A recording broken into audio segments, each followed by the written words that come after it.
नमस्कार दोस्तों। आज आप लोगों के सामने क्लास 10 का टॉपिक किया है त्रिकोणमिति।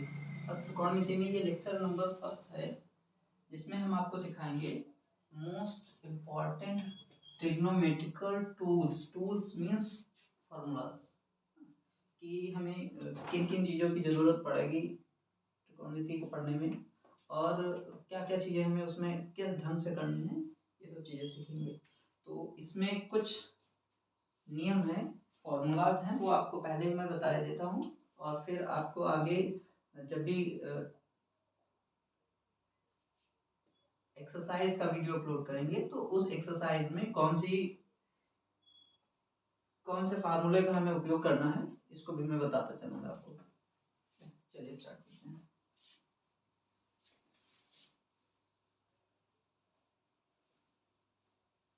तो क्लास 10 में हमें ट्रिग्नोमेट्री पढ़ने के लिए अच्छे ढंग से, तो वहाँ पे हमें 8 रूल्स फॉलो करने पड़ते हैं। इसमें हम स्टेप बाय स्टेप आपको बताते हैं। सबसे पहला हमें पता होना चाहिए कि जो समकोण त्रिभुज होता है, समकोण त्रिभुज जो होता है उसमें किस भुजा को क्या कहते हैं, अर्थात समकोण त्रिभुज में भुजाओं की पहचान होनी चाहिए। समकोण त्रिभुज में भुजाओं की पहचान।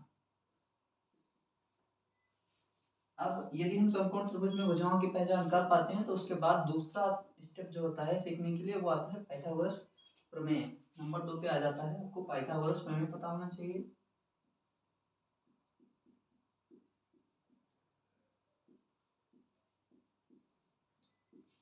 और तीसरे नंबर पर आ जाता है पाइथागोरस प्रमेय पढ़ने के बाद में हमें आता है त्रिकोणमितीय अनुपात मालूम होना चाहिए। क्या मालूम होना चाहिए? त्रिकोणमितीय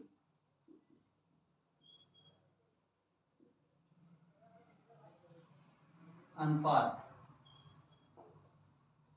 और त्रिकोणमितीय अनुपात सीखने के बाद फिर हमें पता होना चाहिए त्रिकोणमितीय अनुपातों को याद करने का तरीका। क्या पता होना चाहिए?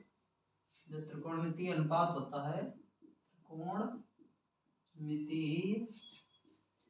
अनुपातों को याद करने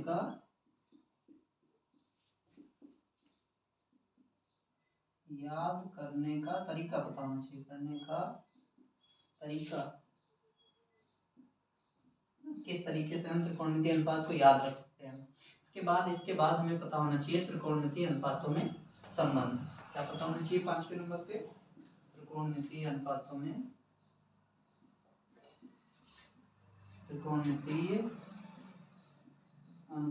में संबंध।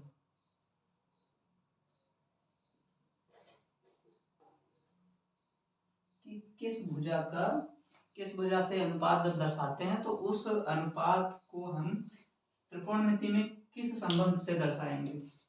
इसके बाद 6ठे नंबर पे हमें पता होना चाहिए, जब त्रिकोणमितीय अनुपातों में संबंध पता हो जाएगा तो उसके बाद हमें पता होना चाहिए कुछ विशिष्ट कोणों के लिए त्रिकोणमितीय अनुपात, कुछ विशिष्ट कोणों के लिए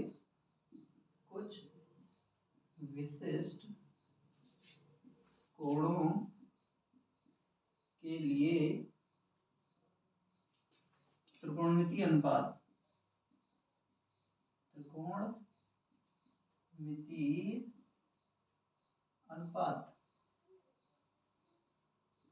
और जब हमें त्रिकोणमितीय अनुपात पता हो जाएगा तो उसके बाद हमें मालूम होना चाहिए त्रिकोणमिति में पूरक कोणों के त्रिकोणमितीय अनुपात। क्या पता होना चाहिए? पूरक कोणों के त्रिकोणमितीय अनुपात। नंबर 7 पे आ जाता है पूरक कोणों के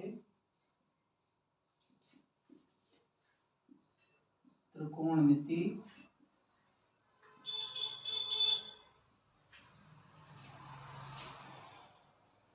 अनुपात। जब पूरक कोणों का त्रिकोणमितीय अनुपात मालूम हो जाएगा तो इसके बाद अगला जो टूल्स है, अगला जो फॉर्मूला होता है, वो हमें पता होना चाहिए त्रिकोणमिति में सर्वसमीकरण, जो सबसे इम्पोर्टेंट होता है। यहीं पे बच्चे बाकी सब तो सीख लेते हैं बड़े अच्छे से, ये सब चीजें अच्छे से कर लेते हैं, लेकिन जैसे ही नंबर 8 पे आता है सर्वसमीका की बात, सर्वसमीका तो सर्वसमिकाओं में बच्चे बहुत ज़्यादा घबरा जाते हैं, उसको ठीक ढंग से लागू नहीं कर पाते। तो सर्वसमिकाओं में आपको ये 2 चीज़ें पता होनी चाहिए। ये जो सर्वसमिकाएं हैं, एक तो आपको बीजगणितीय सर्वसमिकाएं भी पता होनी चाहिए, बीजगणितीय सर्वसमिकाएं। और जब बीजगणितीय सर्वसमिकाएं पता होंगी तो उसके बाद आपको पता होनी चाहिए त्रिकोणमितीय सर्वसमिकाएं। त्रिकोणमितीय सर्वसमिकाएं।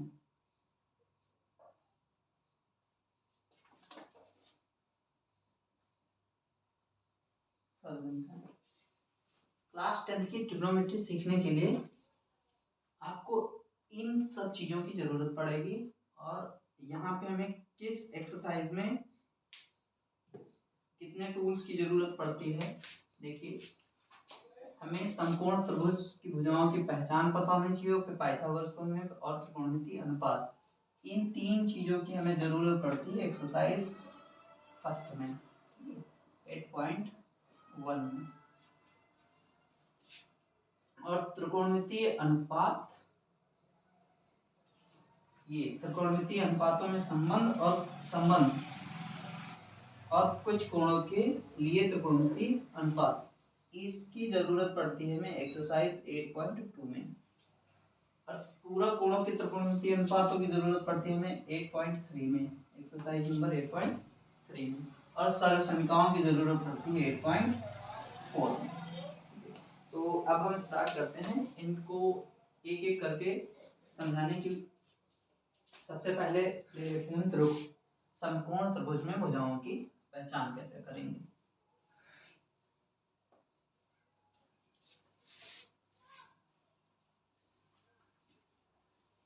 अब आप ठीक ढंग से पढ़ रहे हैं तो आप पेन और नोटबुक लेकर के बैठिए और जितना मैं बताते जाऊँ आप उन सब चीज़ों को लिख करके एक बार याद कर लीजिएगा। उसके बाद देखिए जब आप त्रिकोणमिति हल करने बैठेंगे तो कितनी जल्दी से और अच्छे से आप त्रिकोणमिति को हल कर पाते हैं।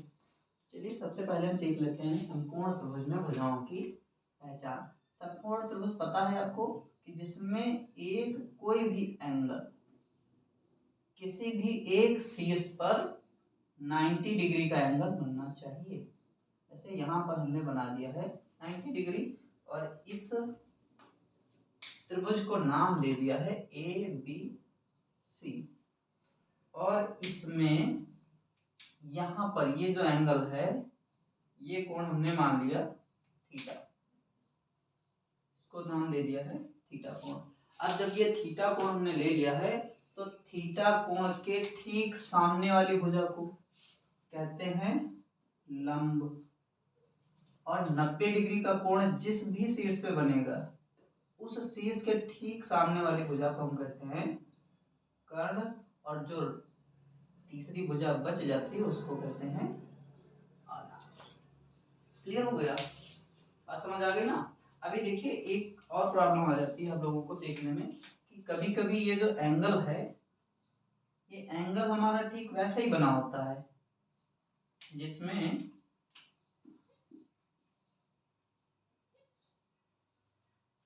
बदलाव क्या देखने को मिल जाता है, हमें इसमें बदलाव देखने को मिल जाता है कि जो हमारा यहाँ पे थीटा कोण बन रहा है ये थीटा कोण हमारा एंगल ए पर ना बन के एंगल सी पे बन जाता है।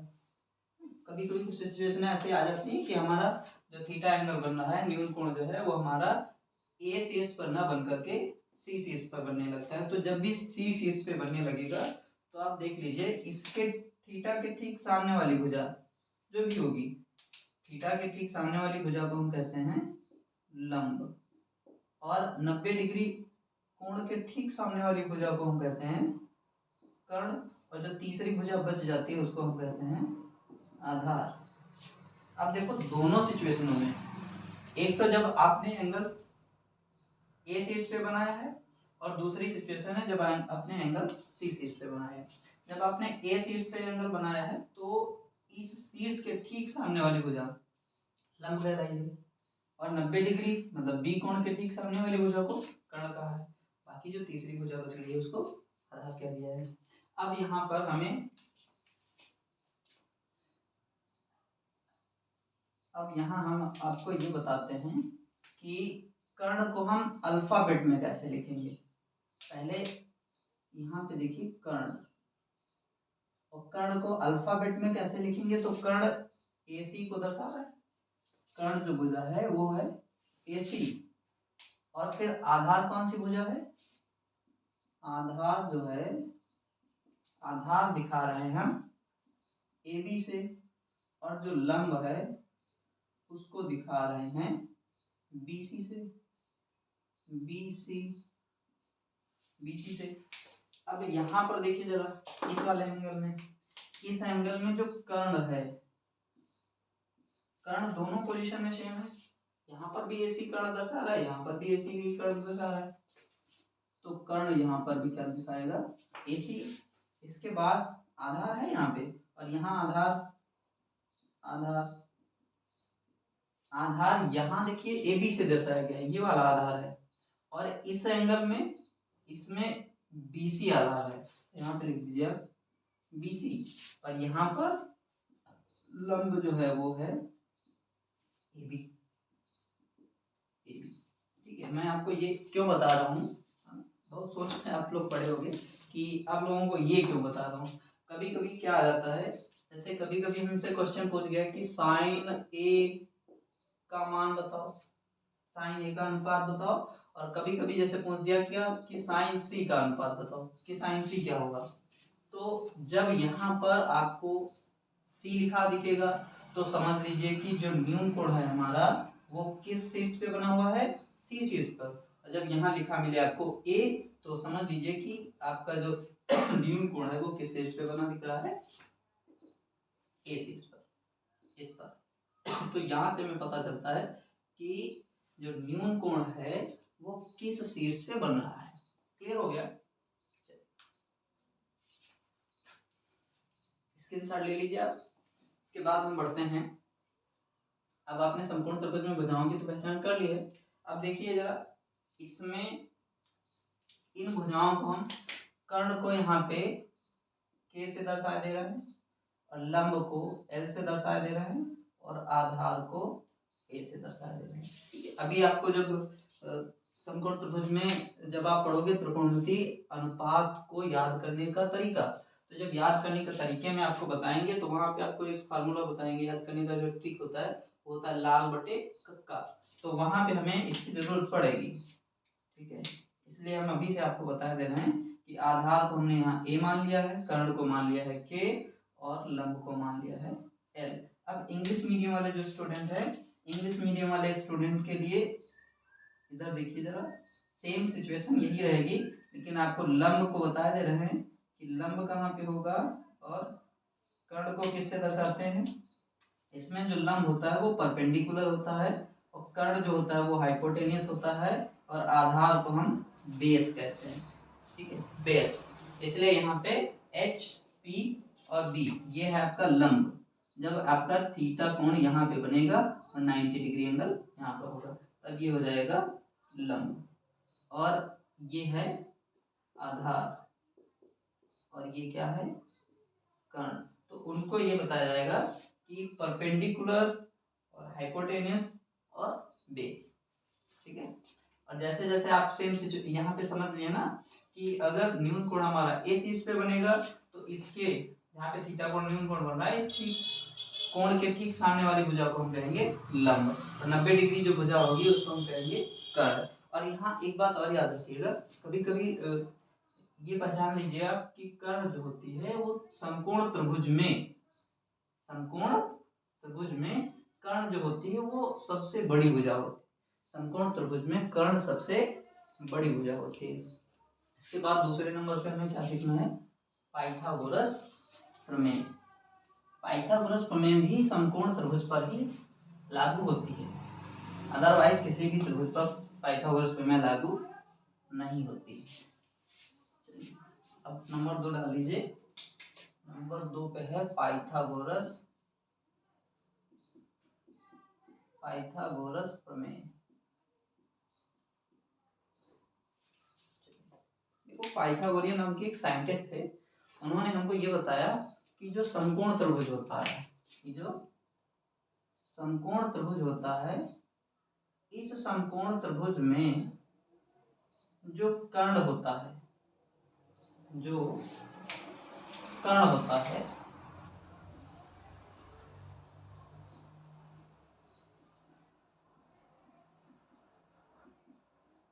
पाइथागोरियन साइंटिस्ट ने हमको बताया कि समकोण त्रिभुज में जो कर्ण भुजा होती है, वह समकोण त्रिभुज में कर्ण भुजा जो होती है, तो वो लंब के वर्ग और आधार के वर्ग के योगफल के बराबर होती है। और यहाँ कर्ण नहीं होगा, कर्ण का वर्ग क्या होगा, कर्ण का वर्ग आधार के वर्ग तथा लंब के वर्ग के योगफल के बराबर होती है। चलिए, जो कर्ण है, कर्ण का वर्ग बराबर किसके होता है, आधार का वर्ग प्लस लंब के वर्ग के बराबर, लंब के वर्ग के योग के बराबर होता है। एक बार फिर से समझ लीजिए, समकोण त्रिभुज में पाइथागोरस प्रमेय जो होती है, वो समकोण त्रिभुज में कर्ण का वर्ग आधार के वर्ग तथा लंब के वर्ग के योगफल के बराबर होती है। अब इसको यहाँ पे आप मान लीजिए कि पाइथागोरस प्रमेय का ये है फार्मूला नंबर 1, और फार्मूला यहाँ दूसरा बन जाएगा आपका। मान लो कि हमें किसी समकोण त्रिभुज में कर्ण की माप दे रखी है और लंब और आधार में से किसी एक का मान निकालना है। तो पहले हम निकाल देते हैं लंब के लिए, तो लंब का वर्ग, अब लंब यहीं रोक दीजिए, आधार को इधर भेजिए, तो कर्ण के वर्ग से हमें क्या करना पड़ेगा, कर्ण के वर्ग से माइनस करना पड़ेगा आधार के वर्ग को। ये आपका दूसरा फॉर्मूला हो जाएगा। फिर तीसरा फॉर्मूला, अगर मान लो हमें आधार निकालना है, क्या निकालना है, आधार, तो आधार यदि निकालना है तो आधार का वर्ग बराबर कर्ण के वर्ग से इस बार हमें लंब के वर्ग को घटाना पड़ेगा। आया समझ में? देखिए 3 फॉर्मूले बन जाते हैं और 3 ही भुजाएं हमें निकालनी पड़ती हैं। अगर हमें कर्ण निकालना है तो कर्ण का वर्ग बराबर क्या हो जाएगा, आधार का वर्ग प्लस लंब का वर्ग, कर्ण निकल आ जाएगा। इसके बाद यदि हमें लंब निकालना है, ये वाली भुजा निकालनी है, तो इस भुजा का मान अगर निकालना है तो इस भुजा के मान के लिए हमें कर्ण के वर्ग से आधार के वर्ग को घटाना पड़ेगा, तो हमें लंब निकल आएगा। पर यदि हमें आधार निकालना है तो आधार निकालने के लिए कर्ण के वर्ग से इस बार लंब के वर्ग को घटा दीजिए, बस निकल आएगा आधार। ये हो गया पाइथागोरस प्रमेय। ठीक है, स्क्रीनशॉट ले लीजिए। इसके बाद ले लिया, चलिए आगे बढ़ते हैं।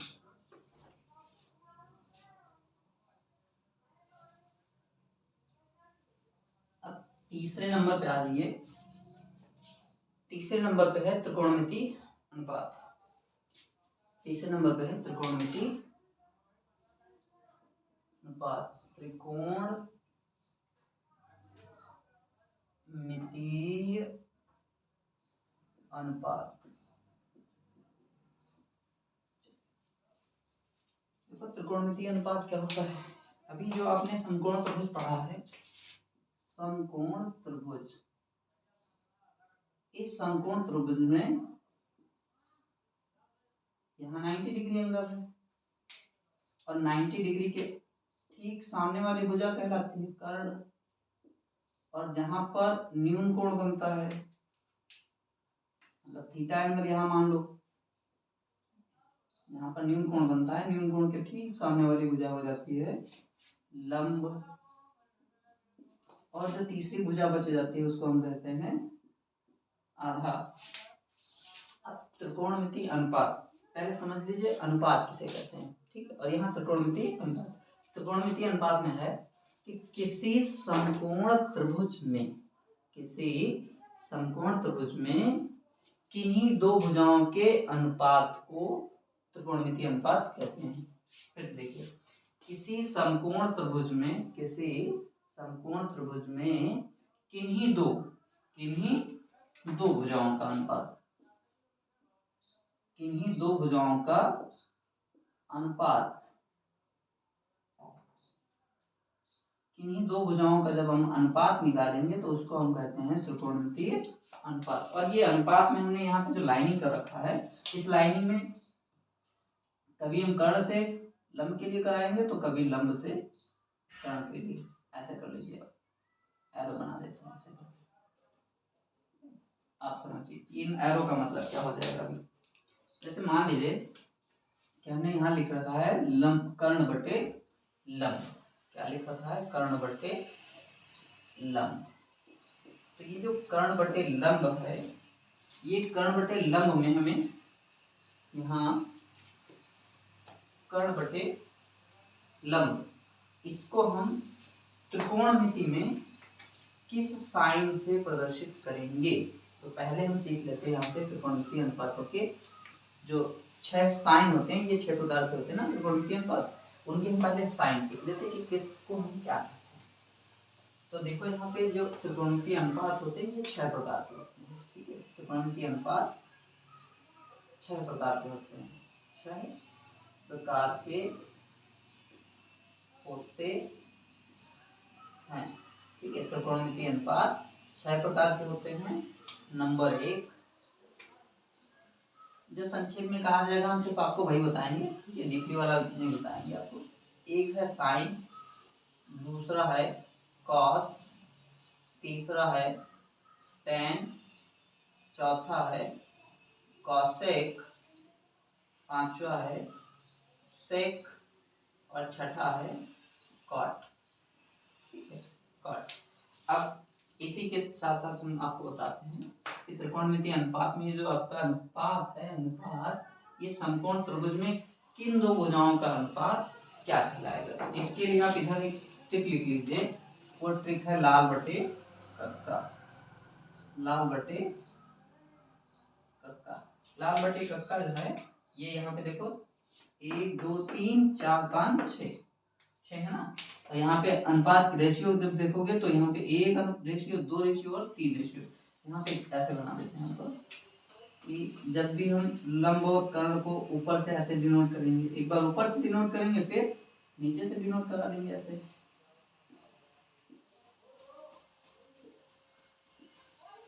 ऐसे कर देते हैं। अब यहाँ ये जो है पहला बॉक्स ये दर्शाएगा साइन को, ये दर्शाएगा कॉस को, ये दर्शाएगा टेन को। और जब ऊपर से डिनोट करोगे आप, और जैसे ही आप नीचे से डिनोट करोगे तो नीचे से जब डिनोट करोगे तो साइन दिखाएगा कॉस सेक को, और कॉस दिखाएगा सेक को, और टेन दिखाएगा टॉप को।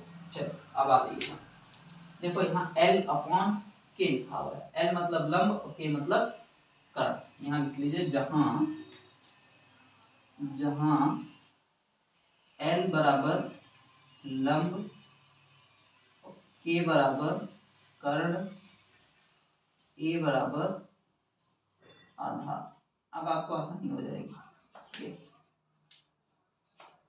साइन क्या होता है, यहाँ देखिए साइन थीटा है। साइन थीटा में किन दो भुजाओं का रेशियो बता रहा है, लंब बटे कर्ण, लंब बटे कर्ण, ये वाला लंब बटे कर्ण। तो साइन और एंगल कहाँ पे बन रहा है, ए पर। एंगल किस शीर्ष पे बन रहा है, एंगल बन रहा है हमारा शीर्ष ए पर। तो यहाँ पे लिख लीजिए ए। तो साइन ए बराबर क्या हो जाएगा, साइन ए बराबर हो जाएगा लंब बटे कर्ण। क्लियर, बात समझ आ रही है आपको। चलिए आगे बढ़ते हैं। फिर अभी शीर्ष जो न्यून कोण है हमारा वो एंगल ए पर ही है, तो यहाँ पर भी ए ही लिख लीजिए। और ये किसको दर्शा देगा, कॉस ए। कॉस किसको दर्शा रहा है, आधार बटे कर्ण को। तो यहाँ पे लिख दीजिए आधार बटे कर्ण। इसके बाद tan, तो tan शीर्ष तो यही है, यहाँ पर भी ए लिख लेते हैं, यहाँ पर भी ए और यहाँ पर भी ए। इज इक्वल टू का मार्क लगा देते हैं सब में, आप लिख देते हैं। tan किसको दिखा रहा है, tan दिखा रहा है लंब बटे आधार को। तो यहाँ पे लिख दीजिए लंब बटे आधार। और यहाँ कॉसेक, कॉसेक अब नीचे से स्टार्ट करिए ऊपर के लिए। तो कॉसेक क्या है, कर्ण बटे लंब। कर्ण बटे लंब। इस सेक किसको दर्शा रहा है, कॉस बटे सॉरी कर्ण बटे आधार को, सेक दर्शा रहा है कर्ण बटे आधार को, और कॉट किसको दर्शा रहा है, आधार बटे लंब को, आधार बटे लंब को। क्लियर हो गया। ये है आपका त्रिकोणमितीय अनुपात, त्रिकोणमितीय अनुपात। अब इसको अगर हम अल्फाबेट में लिखें तो अल्फाबेट में देखिए लंब क्या दर्शा रहा है, बीसी, यहाँ पे इधर लिख देते हैं साइड लंब, लंब है बीसी, कर्ण है एसी, कर्ण है एसी, लंब है बीसी, आधार है एबी, आधार एबी। क्लियर। चलिए अब आते हैं इसमें, अगर हम अल्फाबेट में लिखें तो अल्फाबेट में लंब को लिख सकते हैं बीसी अपॉन कर्ण को लिख सकते हैं एसी। ये सीखना आपको बहुत जरूरी है, ये जो है बीसी एबी ये सीखना बहुत जरूरी है, ठीक है। कॉस आधार बटे कर्ण, आधार के अंदर आ रहा है एबी, आधार है एबी, ये शीर्ष जिसको बता रहे हैं ए बी, आधार बटे कर्ण, कर्ण है ए सी। अब यहाँ tan ए, tan है लंब बटे आधार, और लंब बटे आधार, लंब किससे दर्शा रहे हैं, बीसी से, और आधार किससे दर्शा रहे हैं, ए बी से। कॉसेक ए, कॉसेक कर्ण बटे लंब, कर्ण क्या है ए सी, और लंब क्या है बी सी, बी सी ए सी। फिर सेक कर्ण बटे आधार A C A B, A C on A B. Cot आधार बटे लंब, आधार है ए बी और लंब है बी सी। अभी क्लियर, समझ में आ गया। अभी आपको यहाँ पर एक बात आपको और समझनी पड़ेगी कि अभी तो हमारा जो न्यून कोण है थीटा एंगल है वो हमारा शीर्ष ए पर बन रहा है, और यदि यही एंगल हमारा यहाँ पर बनने लगे, थीटा एंगल हमारा शीर्ष सी पर बनने लगे, तो जैसे ही थीटा एंगल शीर्ष सी पे बनने लगेगा तो शीर्ष सी पर जब बनेगा तो कर्ण वही रहेगा, सिर्फ लंब और आधार बदल जाएंगे। ये हो जाएगा तब हमारा आधार और ये हो जाएगा लंब, और जैसे ये बदलेंगे तब आपके यहाँ से जो ये मान है ये सेम रहेगा, ये वाला जो ये है ये त्रिकोणमितीय अनुपात सेम रहेगा, सिर्फ यहाँ अल्फाबेट में जो आपने रखा है ये बदल जाएगा, ठीक है। तो आप लोग बदल लीजिएगा, फिर जैसे ही मैं एक्सरसाइज में कोई क्वेश्चन आएगा तो वहां पर भी आपको समझा दूंगा। बात समझ आ गई ना त्रिकोणमितीय अनुपात। और इसमें देखो याद करने का ये आपको तरीका भी मिल गया है, शॉर्ट ट्रिक है ये याद करने की, लाल बटे का लंब आधार, लंब कर्ण, कर्ण आधार, ऐसे पढ़िए।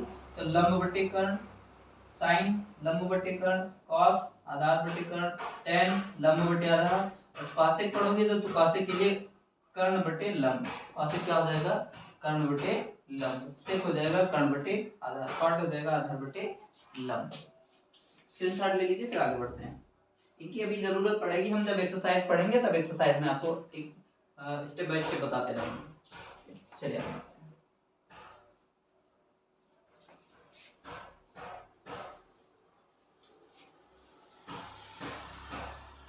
त्रिकोणमितीय अनुपात को याद करने का तरीका नंबर 4 है, त्रिकोणमितीय अनुपात को याद करने का तरीका। तो याद करने का तरीका तो आपको सिखा ही चुके हैं, क्या सिखाया है कि एल ए एल अपॉन के ए। जब यहाँ पे इसको ऐसे डिनोट करोगे नीचे से ऊपर से नीचे के लिए जब एरो करोगे सबके लिए होगा ये लंब बटे कर्ण, आधार बटे कर्ण, लंब बटे आधार, और फिर एक बार हम नीचे से ऊपर के लिए चलेंगे ऐसे। तो जब ऊपर से नीचे के लिए आएंगे, ऊपर से नीचे के लिए आएंगे तो आएगा यहाँ पर ये हो जाता है साइन, ये हो जाता है कॉस, और ये हो जाता है टेन। और जब नीचे से ऊपर के लिए जाएंगे तो ये हो जाएगा कॉसेक, ये हो जाएगा सेक, और ये हो जाएगा कॉट, ठीक है। इसमें जो एल और ए है, जहां एल बराबर है लंब और के बराबर है कर्ण और ए बराबर है आधा। ठीक है, लाल बटे कक्का। इंग्लिश मीडियम वाले बच्चे पढ़ते हैं पंडित बद्री प्रसाद हर हर बोल सोना चांदी तोल। पंडित बद्री प्रसाद हर हर बोल सोना चांदी तोल। देखिए, पंडित बद्री प्रसाद हरि हरि बोल, हरि हरि बोल सोना चांदी तोल। 10 सोना चांदी तो पंद्रह बद्री प्रसाद हर हर बोल SCT सोना चांदी तोल। अब यहाँ जैसे आपने समझ लिया वैसे यहाँ पर भी P फॉर है परपेंडिकुलर। अभी देख लीजिए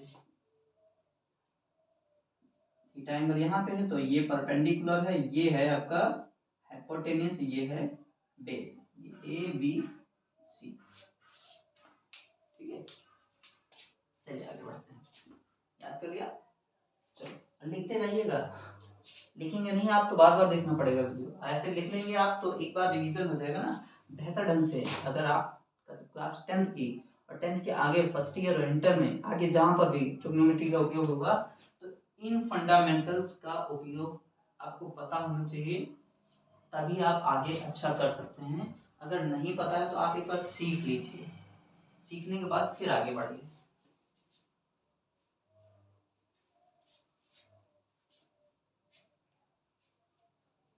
त्रिकोणमितीय अनुपात को याद करने के तरीके के बाद नंबर 5 पे हमें पढ़ना है त्रिकोणमितीय अनुपातों में संबंध। नंबर 5 पे हमें पढ़ना है त्रिकोणमितीय अनुपातों में संबंध। त्रिकोणमितीय अनुपातों में संबंध।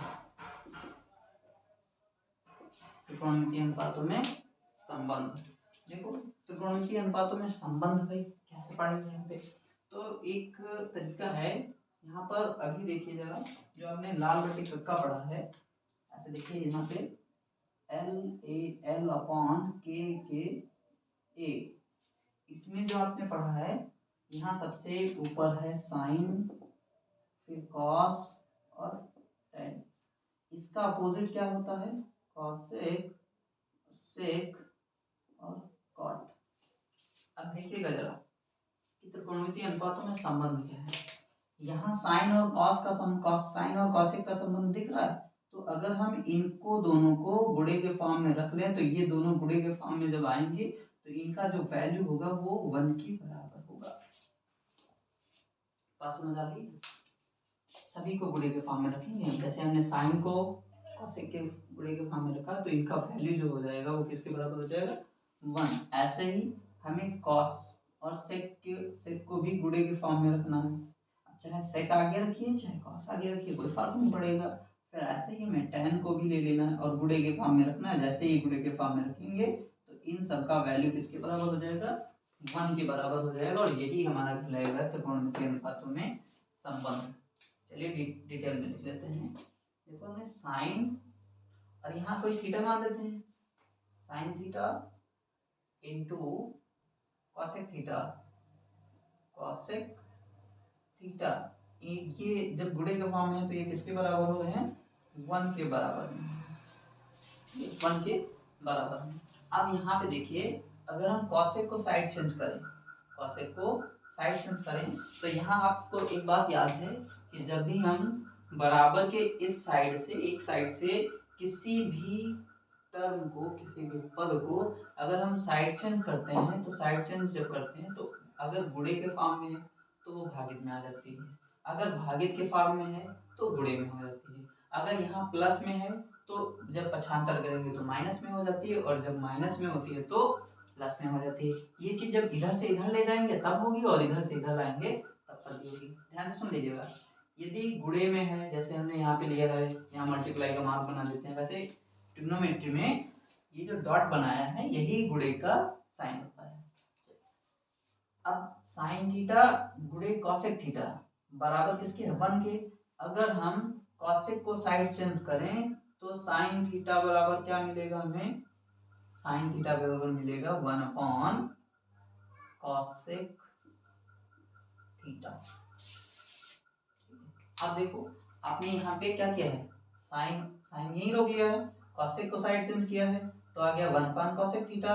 और अगर कॉसेक को यहीं रोक लें, साइन को साइड चेंज करें तो क्या हो जाएगा भाई, तो कॉसेक थीटा बराबर हो जाएगा 1/sin थीटा। क्लियर। अब दूसरा ले लीजिए कॉस और सेक को, cos theta into sec theta equal किसके हैं, 1 के इक्वल ले लेते हैं। अब यहाँ पर अब हम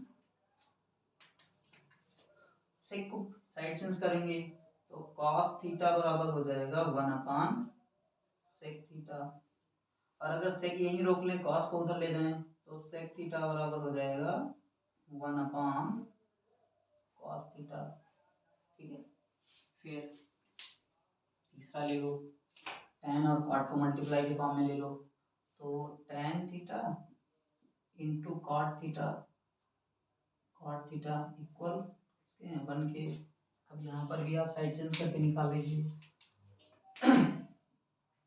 tan theta is equal to 1/cot theta और cot theta is equal to 1/tan theta. Clear हो गया, बात समझ आ रही है। चलिए अब एक यहाँ पे और फार्मूला बोला जाता है tan और cot का, वहां कहा जाता है tan थीटा का मान साइन और कॉस के पदों में बताइए, किसका, साइन और कॉस के पदों में। तो tan थीटा का मान हो जाता है sine theta upon cos theta और cot थीटा इसका अपोजिट हो जाता है तो cot थीटा हो जाएगा cos थीटा बटे में साइन थीटा।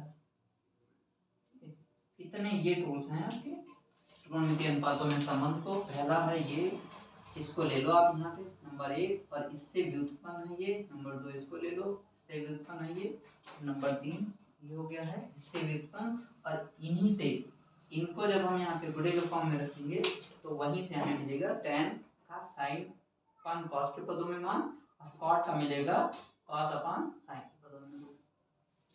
इसके अनुसार ले लीजिए एक बार क्या है त्रिकोणमितीय अनुपात में संबंध। साइन थीटा बराबर 1/cosec थीटा के होता है, cosec थीटा बराबर 1/sin थीटा के होता है, cos थीटा बराबर 1/sec थीटा और sec थीटा बराबर 1/cos थीटा। tan थीटा बराबर होता है 1/cot थीटा के, cot थीटा बराबर होता है 1/tan के। और जब भी tan का मान कभी-कभी हमें सवाल में रखना पड़ता है कि tan थीटा बराबर sin cos रखिए, हम यहाँ रख देते हैं tan थीटा बराबर sin थीटा cos थीटा और cot थीटा का मान cos थीटा sin थीटा होता है। ठीक है, ये 5वां नंबर आपने सीख लिया। अब इसके बाद छठे नंबर पे है कुछ विशिष्ट कोणों के लिए त्रिकोणमितीय अनुपात। नंबर 6 पर है कुछ विशिष्ट कोणों के लिए त्रिकोणमितीय अनुपात। यहाँ मैं आपको एक शॉर्ट ट्रिक बताने वाला हूँ, बेहद इंटरेस्टिंग शॉर्ट ट्रिक है। तो पहले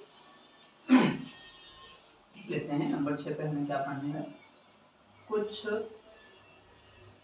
विशिष्ट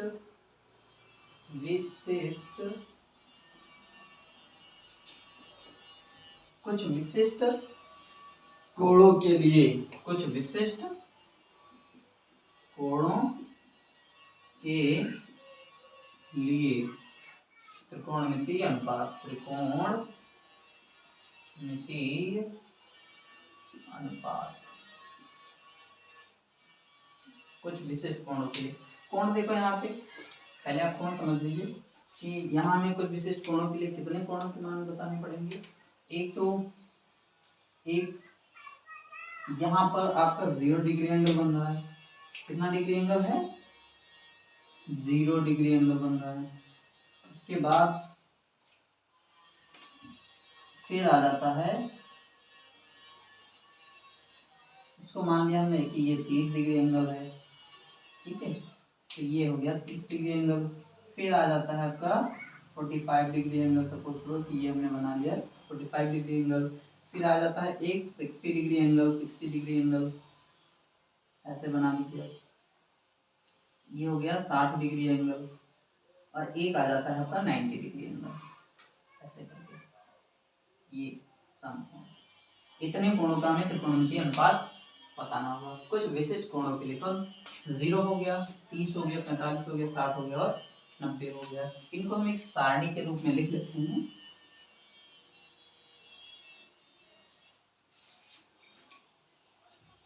ऐसा बना लेते हैं। ये हो गया हमारा थीटा और थीटा से सामने लिखेंगे और फिर आपको शॉर्ट ट्रिक भी बतानी है हमें, इसी में मैं आपको शॉर्ट ट्रिक भी बता दूंगा। चलिए सबसे पहले आ जाता है 0 डिग्री एंगल,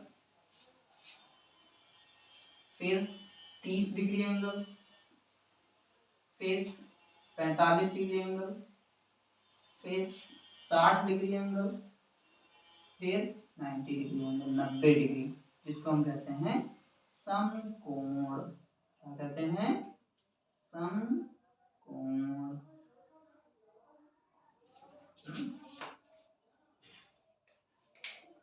अब यहाँ पर लिख लेते हैं हम जो त्रिकोणमितीय अनुपात है हमारे पास 6, उनके नाम। साइन थीटा, थीटा तो आप ऑलरेडी लिखा हुआ है साइन थीटा, और थीटा में जब यहाँ पे बात करेंगे तो यहाँ sine 0 degree, sine 30 degree, sine 45 degree, sine 60 degree, और फिर cos theta, tan theta, cosec theta, sec theta, sec theta के बाद आ जाएगा आपका कॉट थीटा। कॉट के लिए आप लाइन बढ़ा दीजिए ऐसे।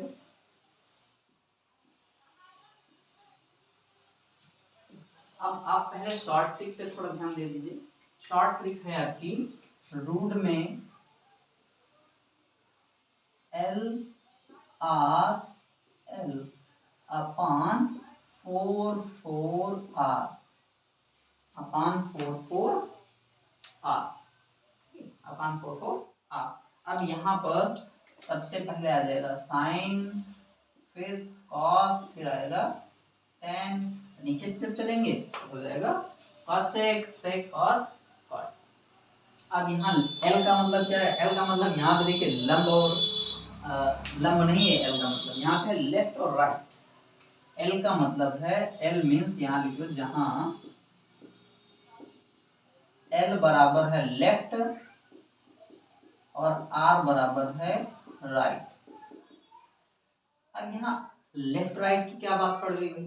तो लेफ्ट राइट की यहाँ पे बात है कि जिस कोण का हमें मान बताना है उस कोण में उसके लेफ्ट में कौन कितने कोण बने हुए हैं और उसके राइट में कितने कोण बने हैं। यहाँ पे ऊपर हम नंबरिंग डाल देते हैं, कोणों की नंबरिंग डाल देते हैं। यहाँ पर 1 2, यहाँ पे लिख लेते हैं 1 नहीं, यहाँ पे रखो 0 0 1 2 3 और 4। ठीक है, 1 2 3 और 4 ये मान ली। यहाँ पे 1 2 3 4 रखो। ठीक, क्या रखो? 1 2 3 4 5। अब यहाँ पे देखिएगा, अगर हम साइन थीटा में बात करें तो साइन थीटा में L अपॉन 4। अब यहाँ अगर साइन 0 का मान की बात करें तो साइन 0 का मान कितना होता है?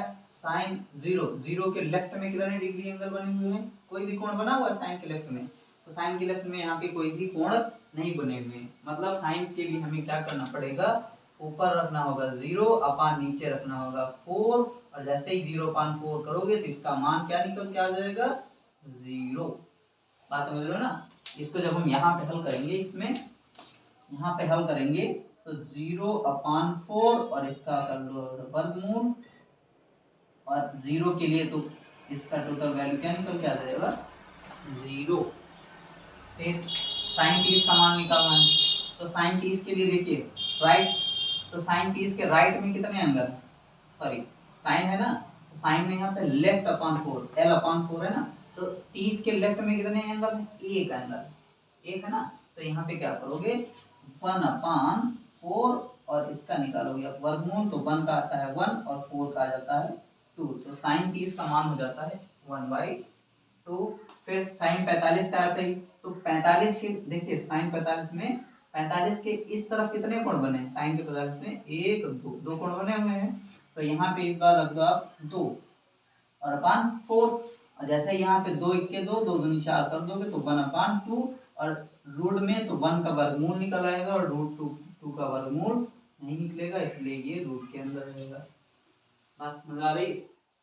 आगे देखिए साइन 60, तो साइन 60 के लेफ्ट में कितने 1 2 3 तीन एंगल है, तो और 3 का कोई वर्गमूल नहीं होता है, तो 3/4 का वर्गमूल निकल आएगा, तो 4 का हो जाता है 2, तो ये जाएगा √3/2।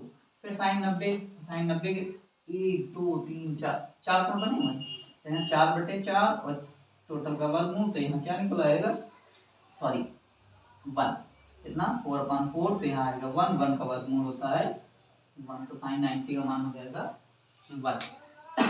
इसी तरह से कॉस में, अब कॉस में जब आप निकालोगे तो उसके राइट में देखिए कितने एंगल बने हुए हैं, जैसे यहाँ 0 का मान अगर हमें बताना है तो 0 के राइट में कितने कोण बन रहे हैं, 1 2 3 4 4 कोण है, और जैसे कि आपने 4/4 किया था तो उसका मान निकला था 1, 1 का वर्गमूल क्या निकल के आया है, 1 का वर्गमूल निकल के आया है 1, तो यहाँ पे कॉस 0 का मान 1, और फिर कॉस 30 का, अब इसके राइट में देखो कितने 1 2 3, तो √3/2, यहाँ पे 1/√2, यहाँ पर 1/2, क्योंकि इसके राइट में कितना है एक एंगल है, 1 का वर्गमूल 1 और 4 का वर्गमूल 2, और यहाँ इसके राइट में कितने एंगल बने हुए हैं, कोई नहीं है, तो यहाँ इसका मान हो जाएगा 0।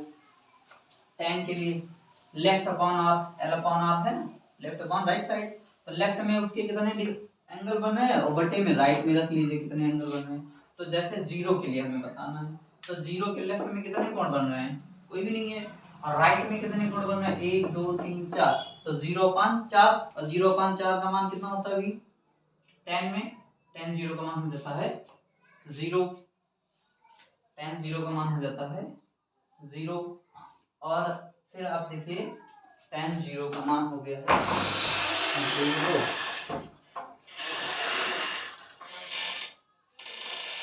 लाइट चली गई तो थोड़ा प्रॉब्लम हो गई, अंधेरा हो गया, दो ओपन कर लेते हैं, दिख रहा है ठीक है, चलिए आगे बढ़ते हैं।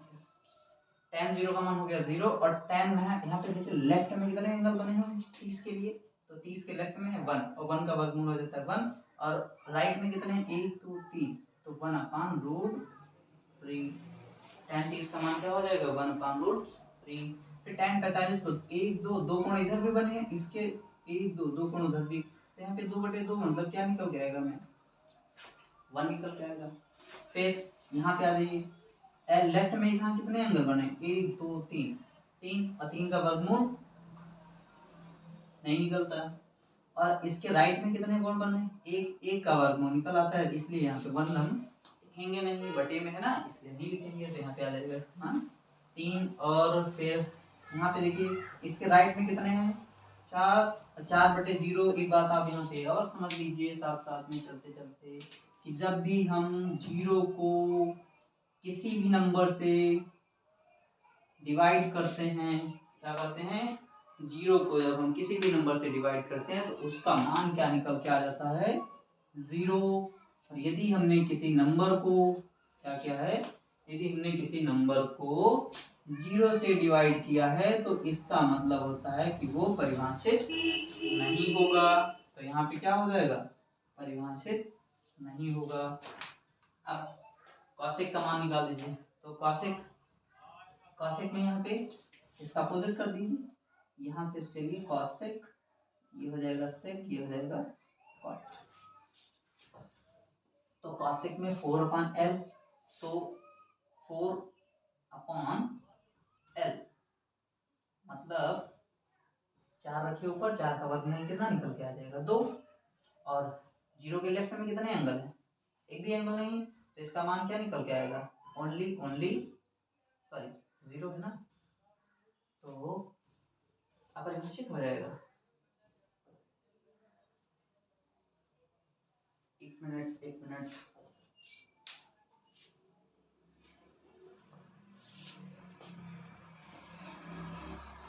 1/0 तो यहाँ परिभाषित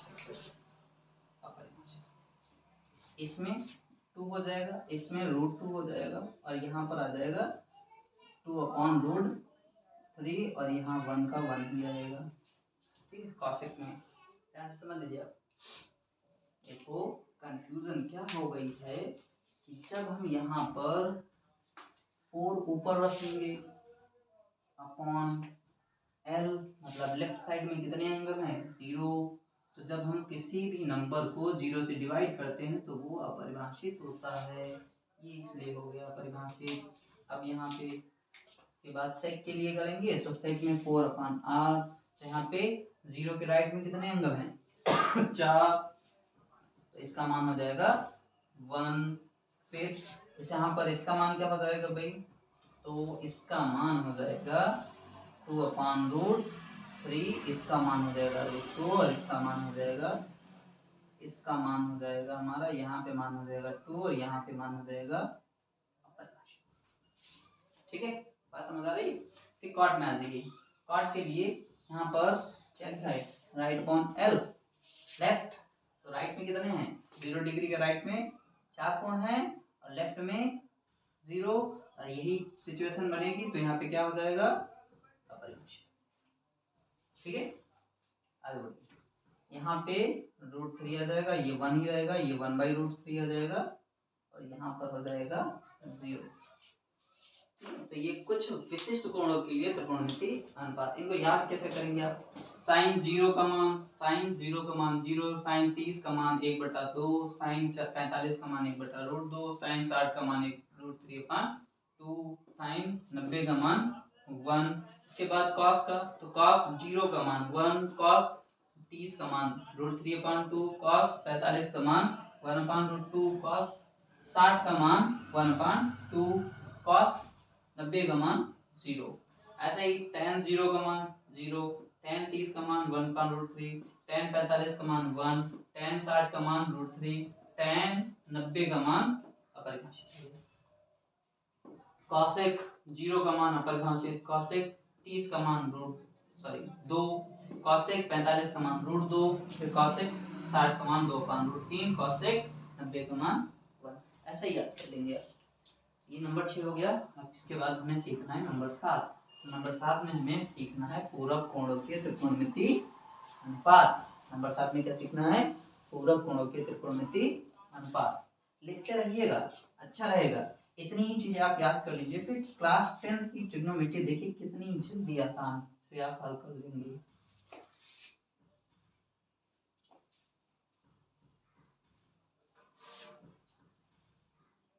अब आ जाइए पूरक कोणों के त्रिकोणमिति अनुपात।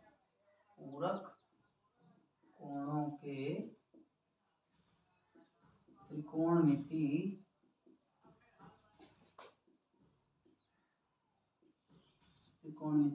अनुपात।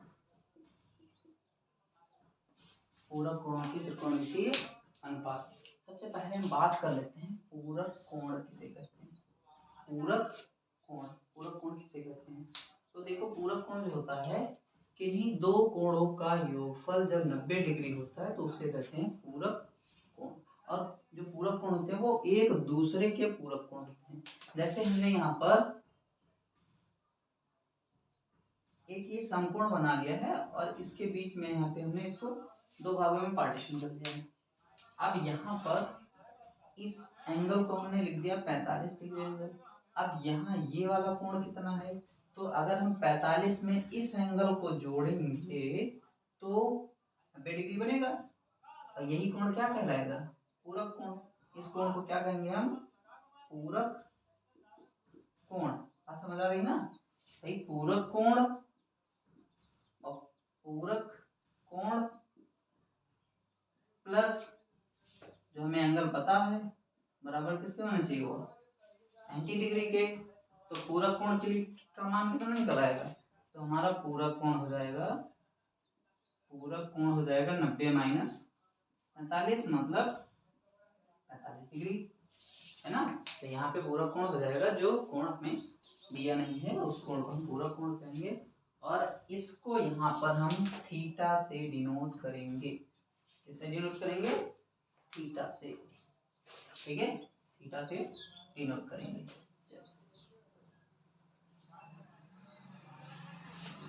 तो पहला पूरक कोण हो जाता है साइन के लिए, नंबर 1 साइन 90 माइनस थीटा। तो साइन 90 माइनस थीटा बराबर क्या हो जाएगा? Cos theta. जो थीटा यहाँ होगा वही यहाँ पे आएगा। जैसे एग्जांपल के तौर पे आप समझ लीजिए, जैसे हमने लिखा साइन 90 माइनस 38, तो क्या आ जाएगा? तो यहाँ पे आएगा कॉस 38 डिग्री।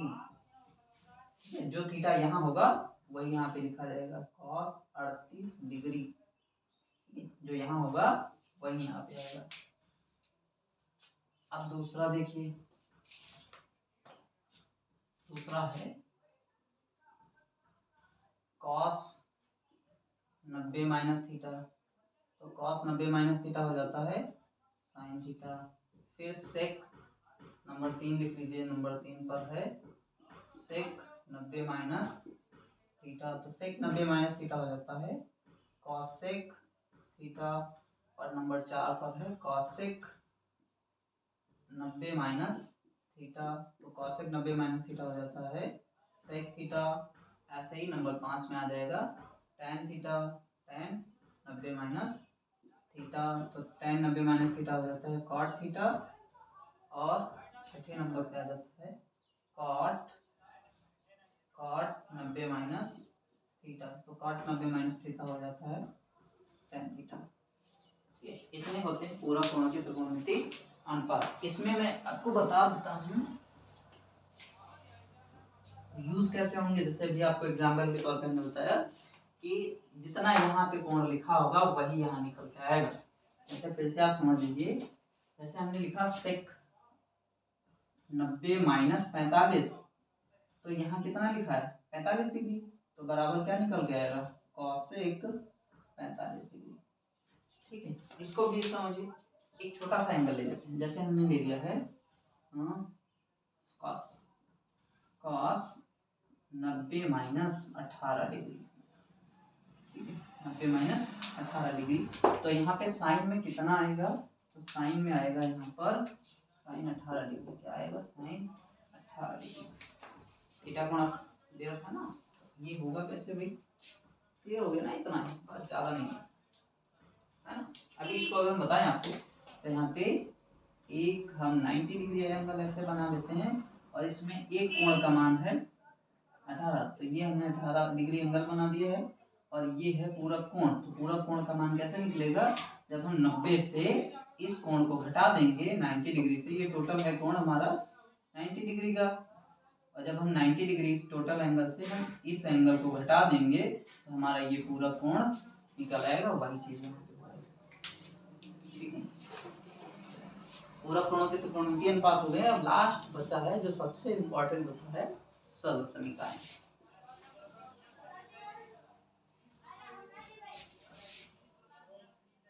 और यहाँ त्रिकोणमिति में हमें दो तरह की सर्व समीकरणों का प्रयोग करना पड़ेगा।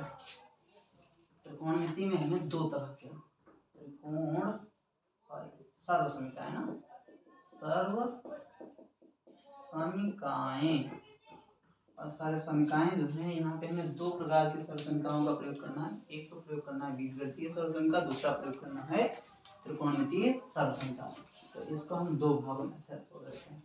एक हो जाएगा हमारा बीजगणितीय सर्व समीकरण और दूसरा हो जाएगा त्रिकोणमितीय सर्व समीकरण।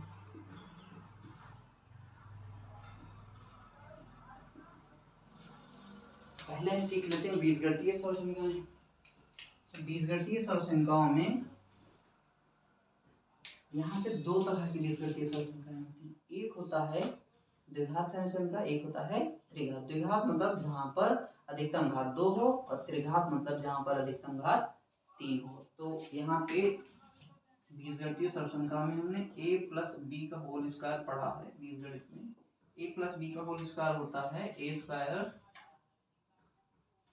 Plus B square plus 2ab, फिर a माइनस बी का होल स्क्वायर ये होता है a square plus B square minus 2ab, और a square minus B square बराबर तो ये होता है एक ब्रैकेट में a माइनस बी और एक में होता है a प्लस बी। इसके बाद देखो कभी कभी हमें जरूरत पड़ जाती है a square plus B square के मान निकालने की, तो यहाँ a square plus B square का मान हम सिचुएशन के हिसाब से निकालते हैं। अगर a माइनस बी का मान दिया गया है, a माइनस बी का मान दे रखा है तो अलग ढंग से, और अगर a प्लस बी का मान दिया है तो अलग ढंग से। तो यहाँ हमें a square plus B square का मान निकालना है। तो यहाँ a square plus B square का मान तब निकालेंगे जब a प्लस बी का मान दिया हो, इसका मान दिया हो, a प्लस बी का मान दिया गया हो, तब हम a square plus B square का मान निकालते हैं a प्लस बी का होल स्क्वायर माइनस 2ab, ठीक है। A square plus B square का मान निकालते हैं, ए प्लस बी का, जब ए प्लस बी का मान दिया होता है तब ए प्लस बी का होल स्क्वायर, ये फार्मूला, ये वाला फार्मूला आपको ये वाला, और यहाँ पे माइनस कर दीजिए अब 2ab, तो जैसे ही माइनस करोगे 2ab तो ये 2ab माइनस का, ये 2ab प्लस का हो जाएगा 0, तो बच जाएगा सिर्फ ए स्क्वायर प्लस बी स्क्वायर का। और देखो दूसरा, जब हमें